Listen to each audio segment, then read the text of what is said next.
last year to destroy the Clinton campaign, thanks to the release of their massive trove of Democratic Party emails. Now they're trying to claim yet another scalp, the CIA. For more, we are joined tonight by Fox News correspondent Trace Gallagher. Hey, Trace.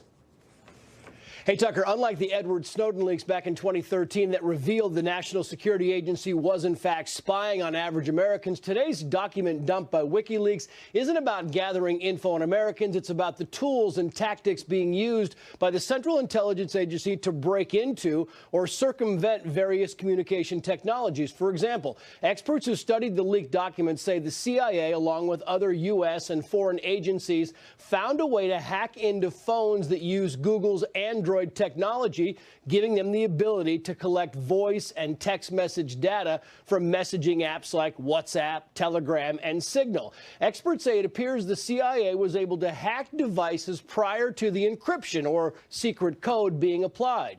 Google is looking into the matter, but it's interesting that one cybersecurity expert here in California says it appears that CIA hackers would cover their tracks by leaving electronic trails suggesting the hacks came from Iran, China, or Russia instead of the United States. It also appears that U.S. and British intel agencies developed a way to take controls of televisions connected to the internet, making it appear the TV was off when in fact it was recording conversations in the room.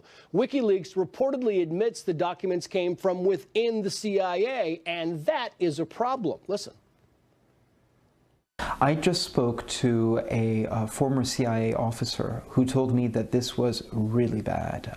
He said that there would be a serious reckoning within the CIA, and he seemed to be surprised if there weren't. He said he would be surprised if people didn't lose their jobs over this.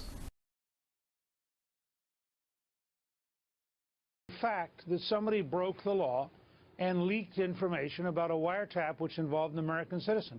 That's a felony. That's a fact. Somebody out there is committing felonies. It is a fact that some of the people that they have been picking up on wiretaps were in Trump Towers, were in the Trump campaign, which had no meaning in terms of what that person was doing.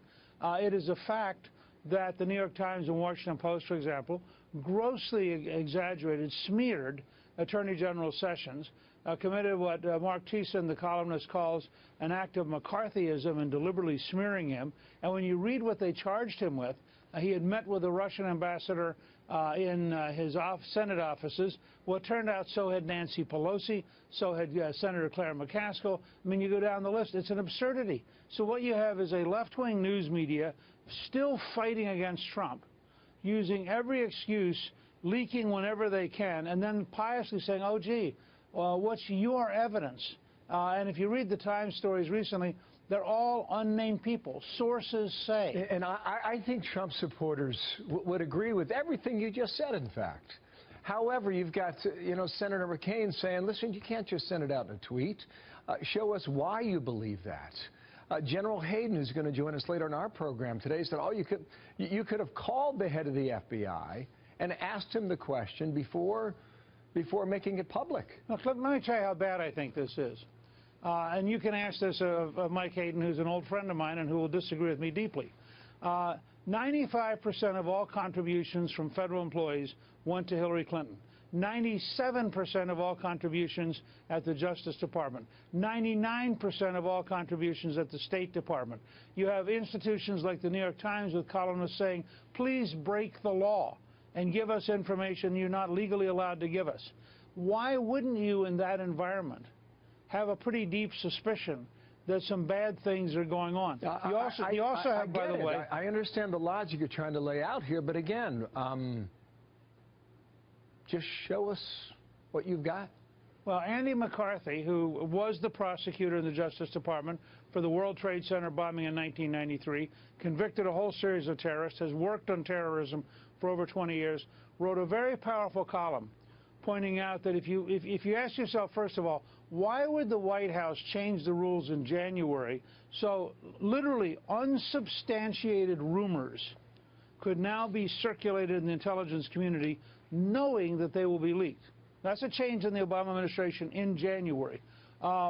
McCarthy goes on to assert that there was an effort, and you have to ask him his exact sources, but this is a guy who was a professional prosecutor in the Justice Department. He says there was an effort in June to get a foreign court order to go after parts of the Trump team. It was turned down. They came back, he claims, in October. McCarthy is a serious person. This is not somebody who's just a political partisan.